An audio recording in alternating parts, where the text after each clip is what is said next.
This conference will now be recorded. ఇచ్చేద్దామా 100 వచ్చింది.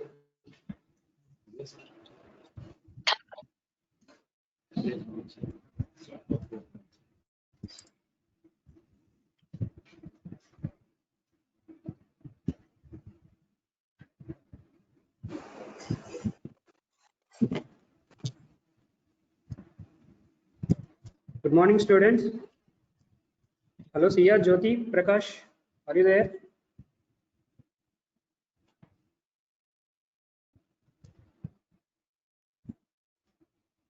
Hello.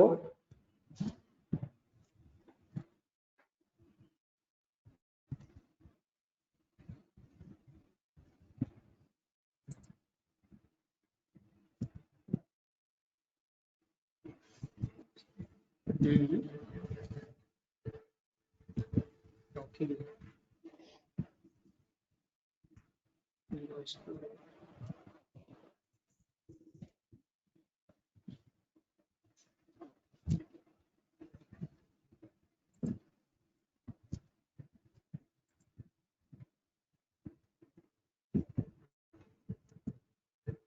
మరి మాట్లాడి వినిపించట్లేదా? ఎవరో టాకింగ్ అని వస్తుంది.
Good morning, students.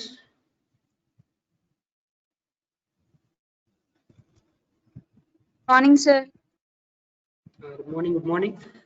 In continuation of the last class, anatomy and physiology of paranasal sinuses, I will wind up today's class by telling physiology of paranasal sinuses briefly, hardly 30 minutes. Hello, Sia.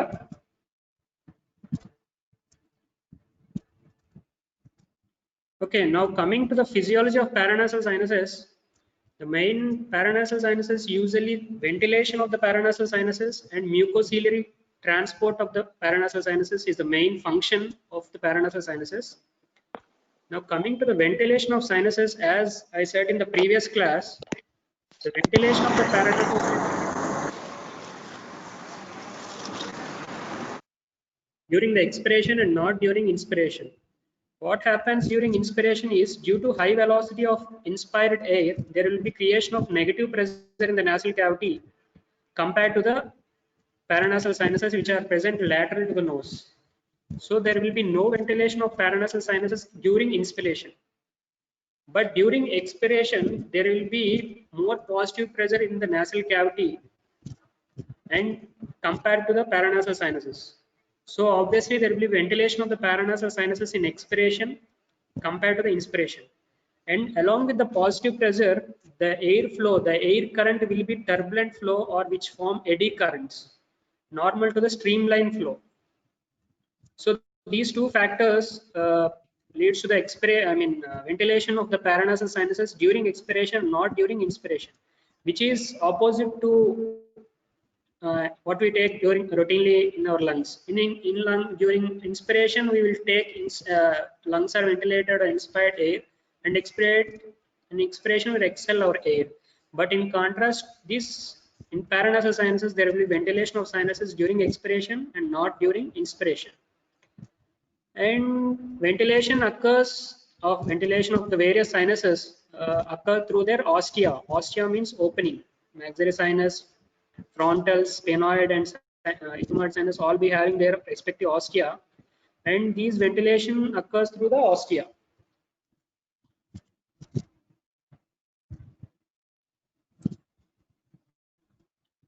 As I said in the last. ఎక్కడ పడుతుంది ఆ బొమ్మ phone phone లా కనపట్లేదు phone ఎవరు నొక్కు ఈ phone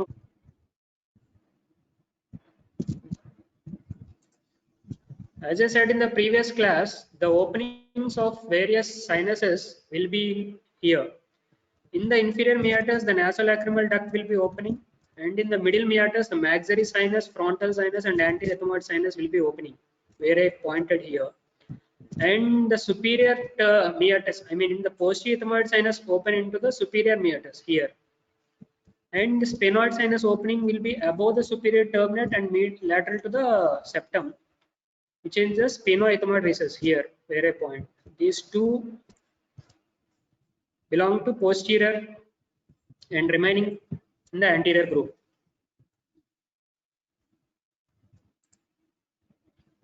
So now coming to the mucociliary aspect, after ventilation of the sinuses physiology, we will go into the mucociliary function of the paranasal sinuses.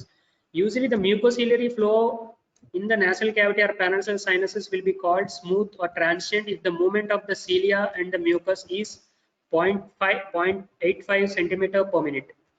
And if the movement of the ciliary transport is less than 0.3 centimeters per minute, it is known as mucostasis.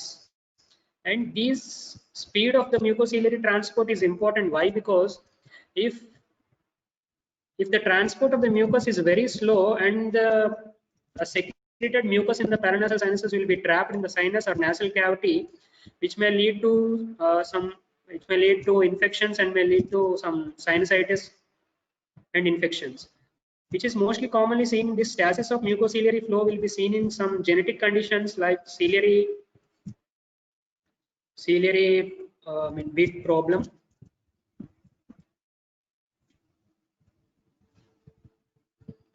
Now coming to the individual sinuses, mucociliary clearance of different sinuses like maxillary sinus. In maxillary sinus, this is a maxillary sinus where I am showing, which is, as I addressed before, it is a pyramidal in shape. The mucociliary transport or mucus secretion which is present in the maxillary ostium will be travel from different parts of the sinus wall. It will travel towards the ostia. This is the ostia, natural ostium present in the maxillary sinus. All the mucus which is secreted in the maxillary sinus from different walls, it will be transported ultimately to the natural ostium. This is a natural ostium. Through the natural ostium, it will be draining into the middle meatus. This arrow,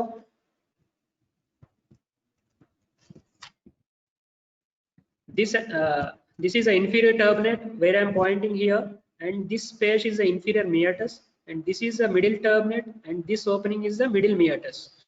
So as I said, this mucus will be traveling towards the ostia and it will be draining into the middle meatus. Likewise, in the opposite side, through the ostia into the middle meatus. This is superior turbinate, middle turbinate. This is inferior turbinate. In between, below the middle turbinate, this is the middle meatus. So one point to be noted in the maxillary sinus mucociliary clearance is drainage always occurs through the natural ostium. This is a natural ostium. What does it mean always through natural ostium? Is there any question of another ostia in the maxillary sinus? Yes, there are other ostia along with the natural ostium which are known as accessory ostium. So point is, maxillary sinus usually have natural ostium which I showed here. This is a natural ostium here, and along with the natural ostium it will be also having accessory ostium and also surgically created openings. Like in Caldwell-Luke surgery or inferior nasal antrostomy, we will create an opening into the maxillary sinus. If the drainage of the maxillary sinus is not proper, we will create an artificial opening or surgical opening through which we can ventilate this maxillary sinus. But ventilation may occur through the natural ostium, accessory ostium, or surgically created opening, but not the mucociliary clearance. The point to be noted here is the mucociliary clearance always occurs through the natural ostium only, not through accessory ostium or surgically created openings. This point is very important in the clinical aspect of point of view, because usually along with the natural ostium, with the patient, as I said, along with the natural ostium, you may also encounter accessory ostium in some patients, up to 10 to 20% patients. So this, through this accessory ostium, the ventilation may occur, but not mucociliary clearance. If you encounter any accessory ostium during surgery, will I should encounter that or open that, or what should I do if I encounter accessory ostium? This is a question, and this is a clinical point of view. If you encounter any accessory ostium along with the natural ostium, combine natural ostium and accessory ostium during functional endoscopic surgery. The clinical point here is you should combine the natural ostium and accessory ostium. If you won't combine the natural ostium and posterior accessory ostium, there will be circulation of the mucus always through that accessory ostium, but it will not come into the natural ostium. So it leads to circulation of mucus there. It is known as recirculation phenomena, and there will be trapping of infection, sinusitis. It may lead to sinusitis further. So the clinical point, the take-home point here is, if you encounter any accessory ostium during surgery for a patient, you should combine the natural ostium and accessory ostium. Usually, so the point is, you should combine to avoid recirculation phenomena, and ventilation may occur through the accessory ostium, but not the mucociliary clearance. So this is the same picture, the circulation of mucus in the maxillary sinus. So it is a different walls. This is a natural ostium. Mucus will be traveling towards the natural ostium. And what is natural ostium? Now coming to the what is natural ostium and what is accessory ostium. One CP. Hello.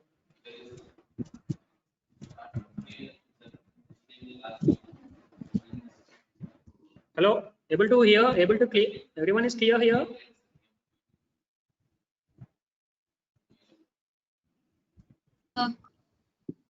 Okay. Yes. See, this is endoscopic. Okay. This is an endoscopic picture of the nasal cavity. A patient, the doctor is seeing the patient. Naturally, the natural ostium is always hidden. It is not visible in routine endoscopic examination of the nasal cavity, or DNE, diagnostic nasal endoscopic examination. If you pass an endoscope into the nasal cavity, the natural ostium of the maxillary sinus is not visible in almost 80 to 90% of the patient.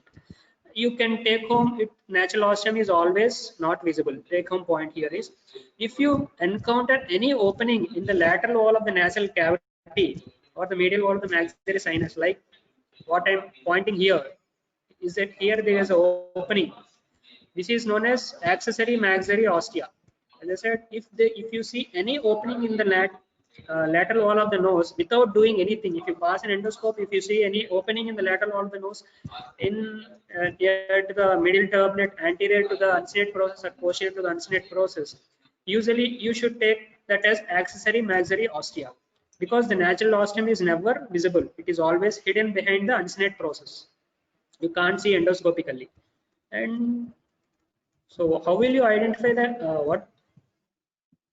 where this natural ostium is present? Actually, this natural ostium is usually located in the superior aspect of the medial wall of the maxillary sinus. Usually the maxillary sinus, as I said, it will be having different walls, medial wall, lateral wall.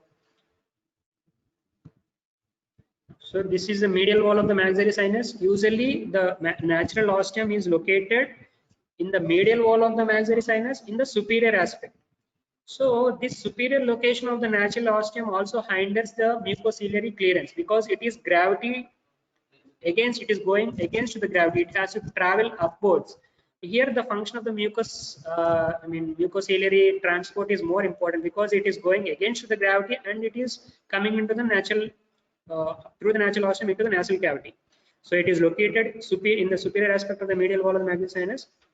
Usually the natural ostium size is 1 to 2 mm. It may range up to 10 to 17 mm also. And usually it is elliptical in shape. The natural ostium is usually elliptical in shape, 1 to 2 mm in size. It is located in the superior wall of the medial wall of the maxillary sinus. and it is not visible endoscopically. It is not visible when you pass an endoscope into the natural cavity because it is hidden behind the uncinate process. This small projection, what we see, is uncinate process, which may go upwards inside to the lamina papyracea, as I said earlier, or into the middle turbinate or into the skull base. So usually this natural ostium is hidden by this uncinate process. This projection, which will be present here like this. This is a cut view. This projection, this uncinate process covers the natural ostium. So natural ostium is not visible. So coming to the accessory ostium usually it is a bony defect in the medial wall. So it is just covered, surrounded by mucous membrane. There will be no bone. So usually when we pass an endoscope, if you see any opening, it is an accessory ostium.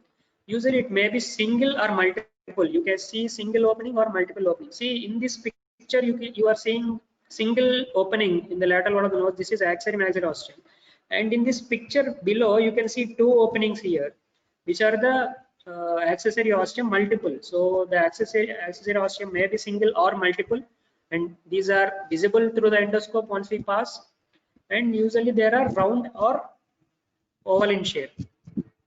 And through this, the mucociliary transport does not occur. So if you encounter any opening during FES or maxillary sinus surgery, you should combine the natural ostium, which is present behind the uncinate process, and this accessory ostium.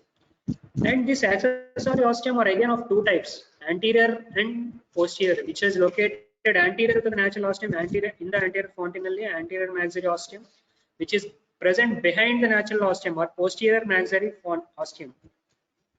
Posterior accessory ostium.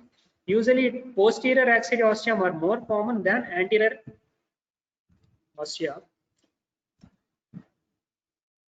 Okay, able to understand until now what's difference between accessory ostia and natural ostia, and what you should do during surgery?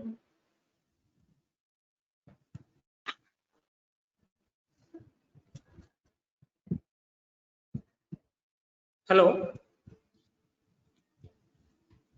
Quick require. Hello? Okay.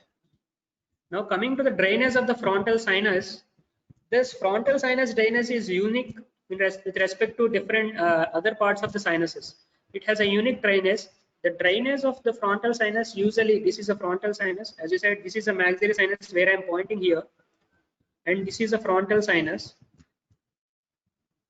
The drainage of the frontal sinus will be traveling along the interfrontal septum. This is the point where I'm showing is a right frontal sinus, and this is a left frontal sinus.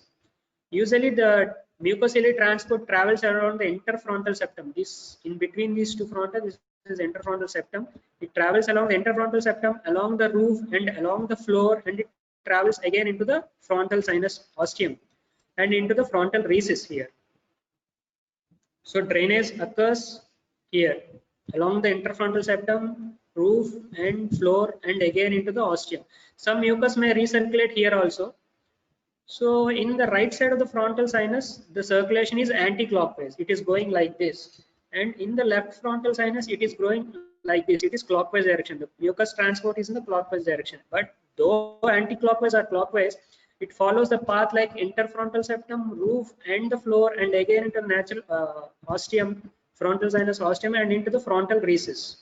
As I said in the previous class, the drainage pathway of frontal sinus is like hourglass appearance. There will be a wide opening above in the frontal sinus, natural constriction at the ostium level, and in the frontal recess region, it widens.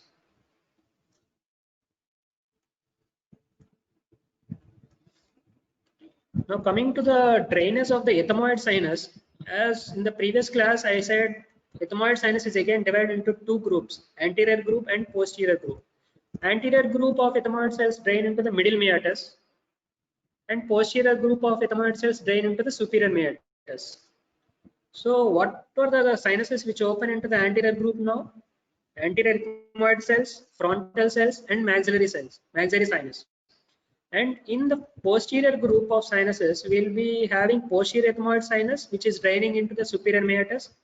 And in the sphenoid sinus, will be draining into the sphenoethmoid recess. Now coming to the drainage of the sphenoid sinus, here the Mucus clearance of the sphenoid sinus occurs through its respective ostia, which is through into the sphenoethmoid recess, which sphenoethmoid recess is present above the superior turbinate and in between the septum and superior turbinate. Below the superior turbinate, you will be having superior meatus, into which posterior ethmoid drains. Above the superior turbinate and between the septum, you will be having sphenoethmoid recess, into which sphenoid sinus opens or drains. And now coming to the location of this sphenoid sinus ostia, it is usually located 1 to 1.5 centimeter above the choana. It is the sinus ostium is located in the anterior wall. So sphenoid sinus having anterior roof, lateral wall, and posterior wall. This ostium is located in the anterior wall of the sphenoid sinus. In the maxillary sinus, it is located in the medial wall, and in the sphenoid sinus, it is located in the anterior wall.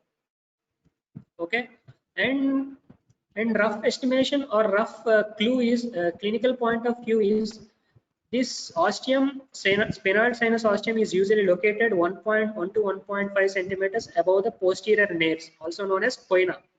Once we pass through the endoscope, we will be seeing the choana, and his ostium is located about 1 to 1.5 centimeters above the roof of the choana in the anterior wall of the sphenoid sinus.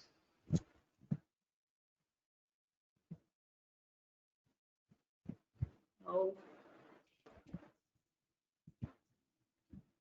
this picture will shows how the drainage pathway of different sinuses occur. As I said earlier, this frontal sinus, see, you can see this is the middle turbinate cut section. This is the sagittal section of the nasal cavity. This is the inferior turbinate, this is the middle turbinate, and this is the superior turbinate. Okay, this picture explains everything. Just follow it clearly. This is the inferior turbinate, this is the middle turbinate, and this is the superior turbinate. Below the inferior turbinate, you will be having inferior meatus. Okay. Below the middle turbinate, you will be having middle meatus. Below the superior turbinate, you will be having superior meatus. And above the superior turbinate and in between the septum and superior turbinate, you will be having sphenoethmoid recess. So sphenoethmoid recess is above and superior meatus is below the superior turbinate. So now coming to the drainage, in the inferior meatus, no sinus opens. One point you should make sure is, this is another MCQ point of view, you may get the question, which sinus doesn't open here? You may get options like inferior meatus, middle meatus, superior meatus, and sphenoethmoid recess. The answer should be inferior meatus, because in inferior meatus, the nasolacrimal duct will be opening here. And all the sinuses will be opening above, not in inferior meatus. And in the inferior meatus, again, it is divided into anterior and posterior regions. In the anterior part of the middle meatus, you will be the drainage of frontal sinus and anterior ethmoid cells will occur. This is a frontal sinus, right, which is anterior. So the drainage of the frontal sinus occurs in the anterior part of the middle meatus, from here like this, through the frontal sinus, through the ostia, through the recess, and into the anterior part of the infundibulum or middle meatus. And anterior ethmoid also drains here. And maxillary sinus, opening of maxillary sinus and maxillary sinus ostium or maxillary sinus drainage occurs also into the middle meatus through hiatus semilunaris. And now coming to the posterior ethmoid, the drainage of the posterior ethmoid occurs into the superior meatus, which is below the superior turbinate. And here you can see sphenoethmoid recess, which is above the superior turbinate. The sphenoid sinus drainage occurs into the sphenoethmoid recess. This arrow where I am showing is the sphenoethmoid recess. This is sphenoid sinus. Ostium will be present in the anterior wall of the sphenoid sinus wall, and into the recess, the mucus drains. Able to understand up to here? Yes, sir. Okay, thank you.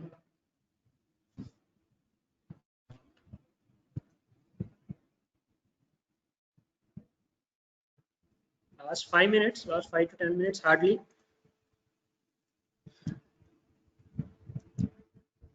So quick creep.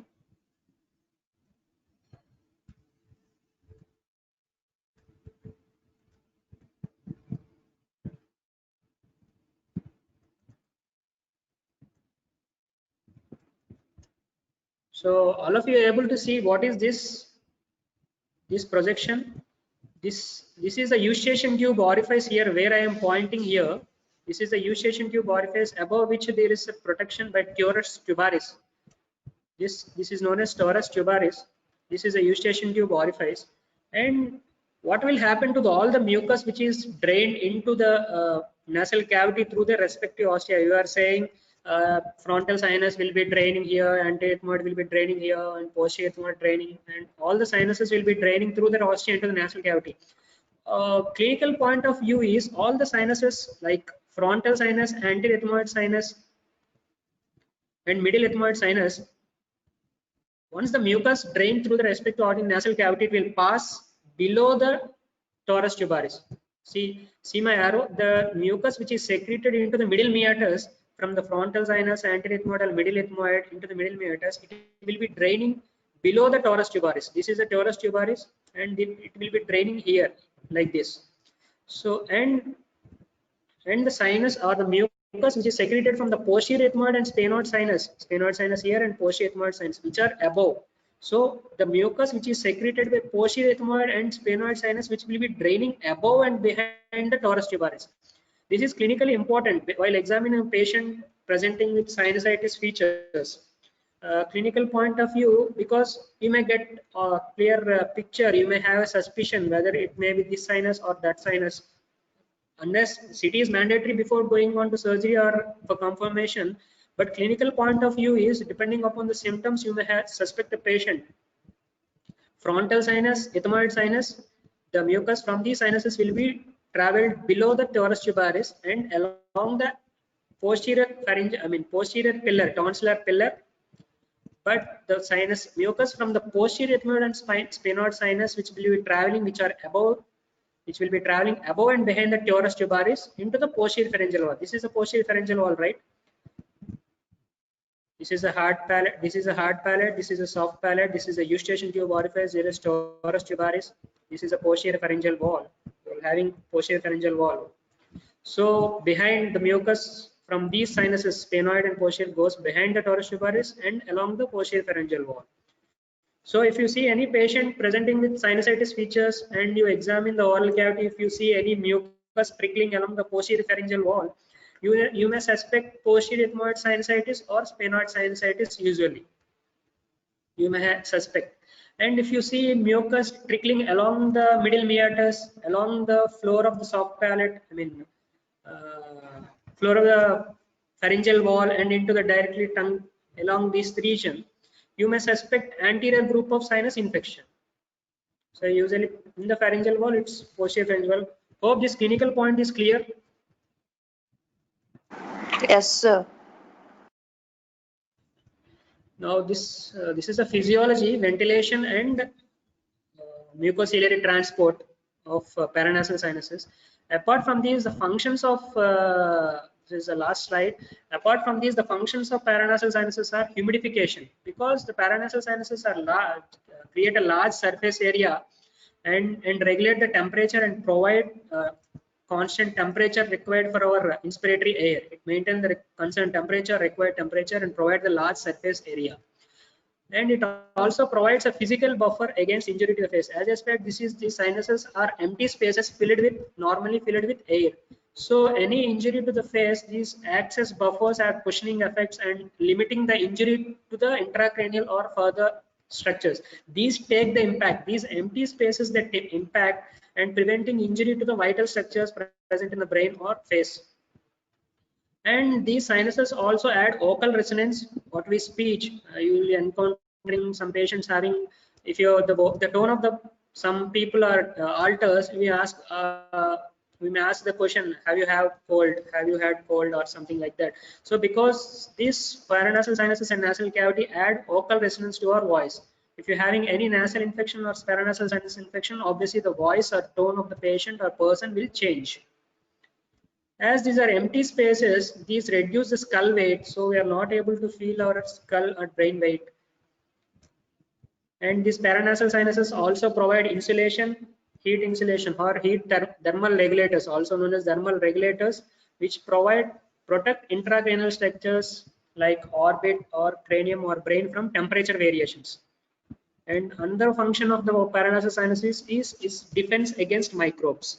So what exactly this natural ostium, if the mucous ciliary clearance of the paranasal sinuses is clear, if the mucus secretion from the maxillary sinus, it goes into the middle meatus or nasal cavity through the ostium, if everything is clear, there will be no signs of infection. But if there is a signs of infection, like if mucus or ostium of the sinuses are blocked, these microbes, the aerobic bacteria or normal commensals which are present in the maxillary sinus or any sinus, will be converted into pathogenic bacterial or anaerobic bacteria, and it may lead to infections. So these mucociliary transport, everything, ventilation provides, everything will be providing against our defense against the natural organisms or pathogenic organisms.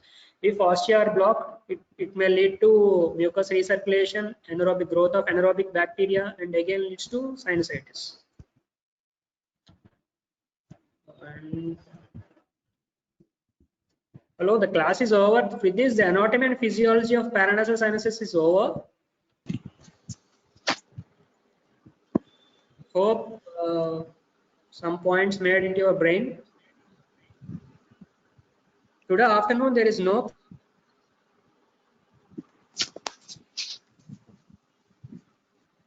class, and this is a final attendance also for the afternoon class. Siya, Jyotish. Sir, one of Just take the attendance and save it, screenshot. okay, sir. Okay. Okay, thank you. Thank you all. Thank you, sir. Thank you, sir. Thank you, sir.